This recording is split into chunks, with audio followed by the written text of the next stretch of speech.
Trump previews Putin meeting on Air Force One as he leaves for Alaska. How are you? What will make a success of this summit today? I can't tell you that. I don't know. It's there's nothing set in stone. I want certain things. I want to see a ceasefire. This is not to do with Europe. Europe's not telling me what to do.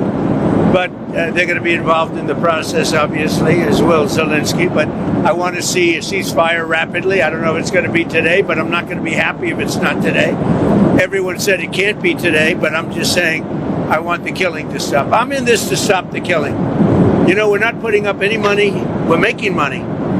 They're buying our weapons, and we're sending them to NATO, and NATO's sending us big, beautiful checks. But that I don't care about that. I care about it was a big factor when Biden spent $350 billion and got nothing. But what I do care about is they lost last week 7,011 people were lost, almost all soldiers. 36 people in a town which got hit by a missile, but over 7,000 soldiers. It's crazy. Can you describe a little bit, Mr. President, because I know you've had a lot of phone calls with President Putin. What's the difference in a face-to-face, in-person meeting? Look, he's a smart guy, been doing it for a long time, but so have I. Been doing it for a long time. And here we are with President. That was much more difficult than what I'm doing today, believe me. So we get along. There's a good respect level on both sides. And I think, you know, something's going to come of it. I notice he's bringing a lot of business people from Russia. And that's good. I like that because they want to do business, but they're not doing business until we get the war settled. Are you going to talk about business? Will you do business? We have the hottest country on earth. We have the hottest economy on earth. We have the hottest country. We just set a new stock market record again.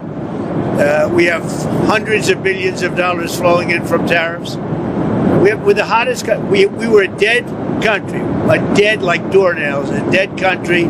1 year ago, we were dead as a doornail, and now we have the hottest country. And he wants a piece of that because his country is not hot economically. In fact, it's the opposite. And China's not doing well economically, but we're all, look, I want everybody to do well.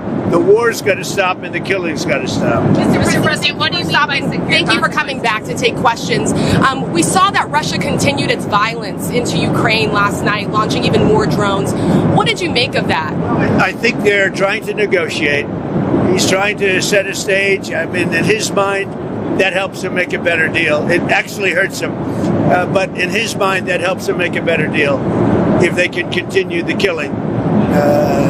Maybe it's a part of the world. Maybe it's just his fabric, his genes, his genetics.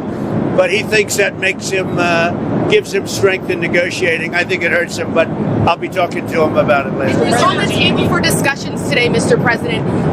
Are the territorial swaps on the table? Will you be discussing that? They'll be discussed, but I've got to let Ukraine make that decision. And I think they'll make a proper decision. But I'm not here to negotiate for Ukraine. I'm here to get them at a table. And I think you have two sides. Look, Vladimir Putin wanted to take all of Ukraine. If I wasn't president, he would right now be taking all of Ukraine. But he's not going to do it. Mr. President, what did you mean? Just one thing. What about the possibility of the United States providing security guarantees to Ukraine? Maybe. Along with Europe and other countries. Not in the form of NATO, because that's not going to, there are certain things that aren't going to happen.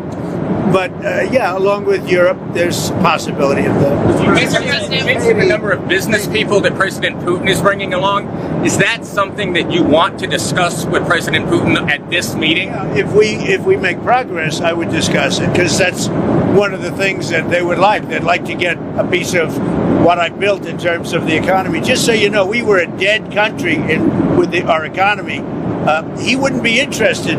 He wouldn't have been interested a year ago with the Biden economy. But he is interested in the Trump economy because wait till you see when those factories start opening up. We have hundreds of factories all over the country, and that includes auto factories, AI factories, and every other. They're all coming in because they want to beat the tariffs.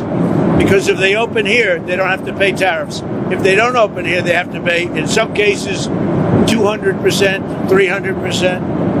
I haven't even set some of the tariffs yet. I'll be setting tariffs next week and the week after on steel and on, I would say, chips.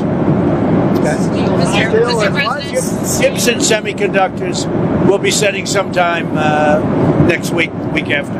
What are you looking at? What rate? I'm going to have a rate that is going to be lower at the beginning. Then that gives them a chance to come in and build, and very high after a certain period of time. And if they don't build here, they have to pay a very high tariff, which doesn't work, so they'll come and build. Mr. President, hi. You had said earlier. Is she over there? Isn't he a gentleman? He's nice. He's helping me out. He's a very nice. He's one of the few nice ones, actually. You had said earlier this week that Putin would face severe consequences if you get the sense from him that he's not interested. What do you mean by that? Economically severe. Yes, it will be very severe. I'm not doing this for my health. Okay, I don't need it. I'd like to focus on our country, but I'm doing this to save a lot of lives. Yeah, very severe. Thank you very much, everybody.